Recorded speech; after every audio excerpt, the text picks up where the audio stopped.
Subaltern को हिंदी में बोलते हैं उपाश्रित वर्गीय दृष्टिकोण। कहीं कहीं अगर आपको ये शब्द मिल जाए, दिल्ली विश्वविद्यालय के ही कुछ प्रोफेसर्स ने, जिनमें शाहिद अमीन महत्वपूर्ण थे, इस दृष्टिकोण को उभारा, उपाश्रित वर्गीय दृष्टिकोण। लेकिन ज्यादा अच्छा है कि आप देवनागरी में सबल्टर्न लिख दें, वो ज्यादा ठीक है। ठीक है, SUBALTERN, subaltern, history, point of view. देखिए, मार्क्सवाद के साथ दिक्कत यह है कि मार्क्सवाद की ज्यादा रुचि इस चीज में है कि जो गरीब है उसकी स्थिति ठीक होनी चाहिए, और जो गरीब है उसी को वो कहते हैं कि मजदूर है या किसान है। ठीक, ये इनका पॉइंट ऑफ व्यू है। मार्क्सवाद के फेल होने की एक बड़ी वजह यह है कि वो हर समाज में शोषण के अलग अलग पैटर्न्स को ठीक से समझ नहीं पाए। जैसे मैं आपसे पूछता हूं,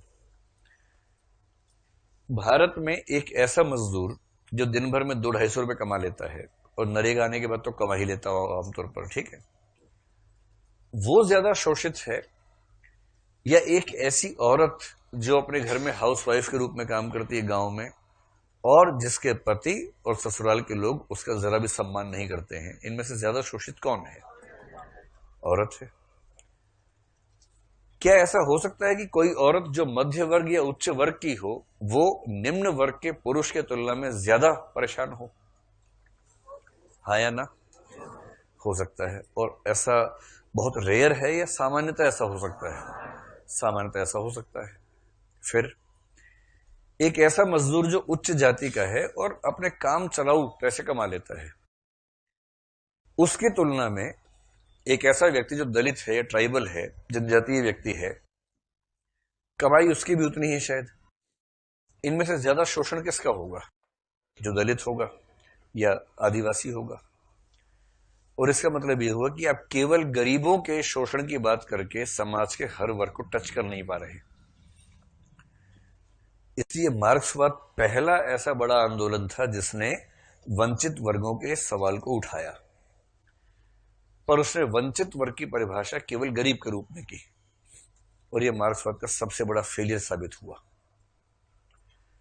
और इसलिए मार्क्सवाद के विरुद्ध कई अन्य दृष्टिकोण पैदा हो गए। जैसे एक दृष्टिकोण आया फेमिनिज्म। मार्क्सवाद कहता है कि दुनिया का सबसे बड़ा शोषक वर्ग अमीर है। फेमिनिज्म कहता है दुनिया का सबसे बड़ा शोषक वर्ग पुरुष है, पितृसत्ता है। मार्क्सवाद कह रहे जिस दिन गरीब अमीरों के खिलाफ संघर्ष करेंगे, ये कह रहे जिस दिन महिलाएं पुरुषों के खिलाफ संघर्ष करेंगी, क्योंकि महिलाओं के लिए पितृसत्ता उतनी ही खतरनाक चीज है जितनी खतरनाक चीज पूंजीवाद मजदूरों के लिए है। तो एक मजदूर औरत के लिए तो पूंजीवाद और पितृसत्ता दोनों से खतरा है। मजदूर पुरुष का खतरा पूंजीवाद होगा। और कार्ल मार्क्स और फ्रेडरिक एंजल्स के बारे में एक तथ्य तो है, दोनों पुरुष थे, महिला तो थे नहीं, इसलिए वो बात नहीं समझ सकते थे। और भारत में भी नहीं थे, उनको जाति भी समझ में नहीं आती थी। जो अंबेडकरवाद है, अंबेडकरिज्म जिसको आजकल हम कहते हैं, अंबेडकरिज्म कहता है कि निम्न जाति के व्यक्ति की असली समस्या पूंजीवाद नहीं, ब्राह्मणवाद है। और ब्राह्मणवाद का मतलब है ब्राह्मणीय व्यवस्था को स्वीकार करना, चाहे उसे स्वीकार करने वाला ब्राह्मण हो चाहे दलित हो, कोई भी हो। जैसे पितृसत्ता का समर्थक होने के लिए पुरुष होना जरूरी नहीं है, महिलाएं भी समर्थक हो सकती हैं। और यदि आप देखते हैं कि विवाह के बाद बहू को परेशान करने में सास की भागीदारी ठीक ठाक रहती है महिला होने के बावजूद भी, इसका मतलब सिर्फ इतना है कि पितृसत्ता के मूल्य सास के अंदर भी समा चुके हैं। वही पैट्रियार्कल है पूरी तरह से। ठीक वैसे ही ब्राह्मणवाद के मूल्य ब्राह्मणों में ही होंगे ऐसा नहीं है, और ब्राह्मणों में होंगे ही होंगे ऐसा भी नहीं है। कुछ ब्राह्मण उस मूल्य से मुक्त हो सकते हैं, कुछ क्षत्रिय, कुछ वैश्य और कुछ अन्य जातियों के लोग उन मूल्यों से भरे हुए हो सकते हैं, एकदम हो सकते हैं। तो फेमिनिज्म के हिसाब से असली खतरा पुरुषवाद या पितृसत्तावाद है। अंबेडकरवाद के अनुसार असली खतरा ब्राह्मणवाद है। ऐसी अगर आप अमेरिका में या इंग्लैंड में किसी अश्वेत से पूछे कि भाई असली खतरा किस चीज से है, क्या कहेगा? अपार्थाइड से है, रंगभेद से है। और ऐसे बहुत लोग होंगे जिनके लिए गरीबी से बड़ा खतरा रंगभेद है। उनको गरीबी से उतनी दिक्कत नहीं है, मैनेज हो जाता है, रंगभेद नहीं झेल पाते हैं, क्या करें? भारत के लोग जब अमेरिका जाते हैं पढ़ने के लिए, यूरोप जाते हैं, कितना भी वो लोग ज्ञान देते रहे हैं, आज तक भी उस भाव से मुक्त नहीं हो पाए हैं कि जो चमड़ी का रंग है उसका महत्व होता है। कहां मुक्त हो पाते हैं? अब अगर आप समाज में वंचित वर्गों से न्याय करना चाहें और आप तय कर लें कि हम केवल गरीबों को ही फोकस करेंगे, तो इसका मतलब आपका दृष्टिकोण बहुत सीमित है, समग्र नहीं है।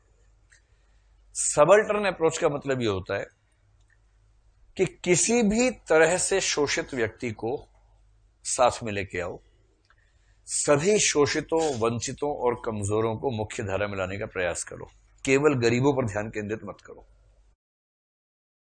इसी सबल्टर्न अप्रोच को जिस आंदोलन ने अपनाया उसका नाम है समानांतर कहानी।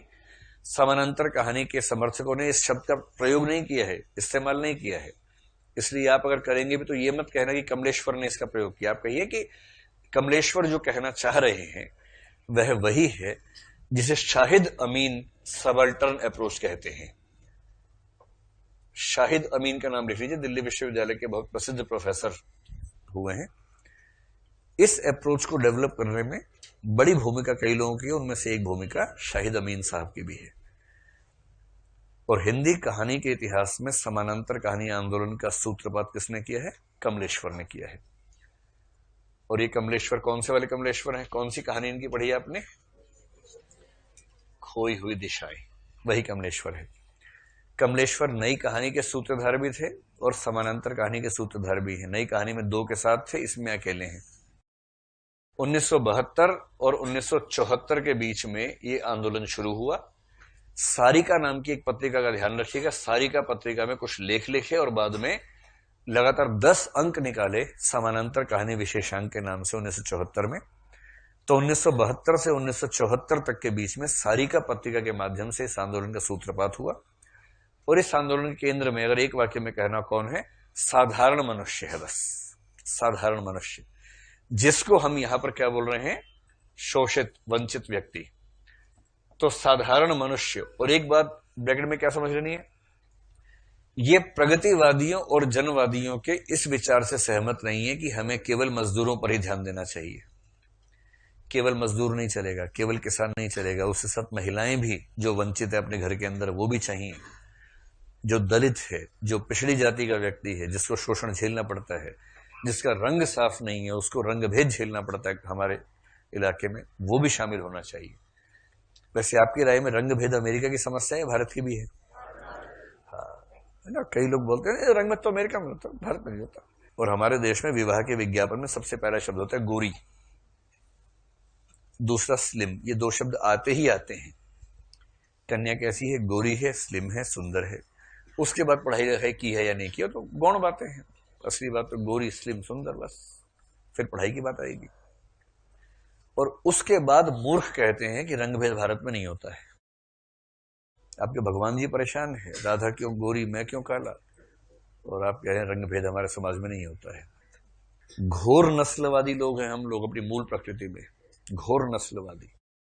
हाँ, ये है कि उसका उतना विभत्स रूप यहां नजर नहीं आता जितना अमेरिका में नजर आया, यूरोप में नजर आया। उतना विभत्स नहीं है, हत्याएं नहीं होती रंग के नाम पर यहां पर, क्योंकि हत्या करने के लिए बाकी फार्मूले हमारे पास ज्यादा मौजूद हैं, तो हम उससे मैनेज कर लेते हैं। अगर वो फार्मूले ना होते, जाति ना होती, तो रंग के नाम पे हत्या कर रहे होते, पर क्योंकि जाति है तो हम उससे मैनेज कर लेते हैं, हमारे फार्मूले पर्याप्त हैं। तो समानांतर कहानी का भाव समझ में आ गया। एक व्यक्ति का नाम याद रखना हो तो कौन है वो? कमलेश्वर। साधारण व्यक्ति ध्यान रखना है, साधारण व्यक्ति। और ये साधारण व्यक्ति कौन है? मार्क्सवाद, प्रगतिवाद, जनवाद के मजदूर की तुलना में किसी भी तरह से शोषण या वंचन का शिकार, जिसे शाहिद अमीन की भाषा में क्या कहेंगे? सबल्टर्न या उपाश्रित वर्गीय व्यक्ति। चलिए, बहुत बढ़िया तरीके से आप लोग पढ़ रहे हैं।